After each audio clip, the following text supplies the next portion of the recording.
আসসালামু আলাইকুম। আমরা জানাজা এসেছি মোস্তফা কামাল ভাইয়ের জানাজায়। ওনার ছোট ভাই বক্তব্য রেখেছেন, খুব ভালো মানুষ ছিল।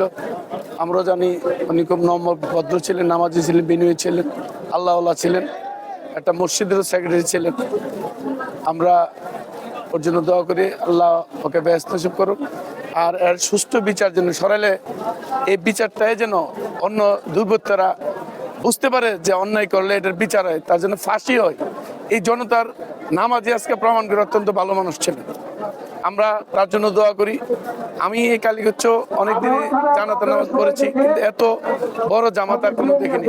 এতে প্রমাণ হয় ওর বাবা একজন যোদ্ধাহত মুক্তিযোদ্ধা ছিলেন, এদের বাড়ি অন্য অনেক, কিন্তু এখানে 85 সালে এসে বাড়ি করছে।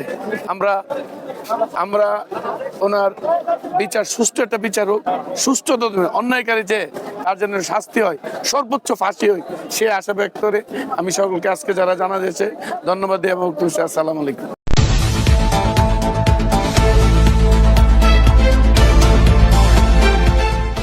পূবের আলো, সত্য প্রকাশে দুর্বার সাহস।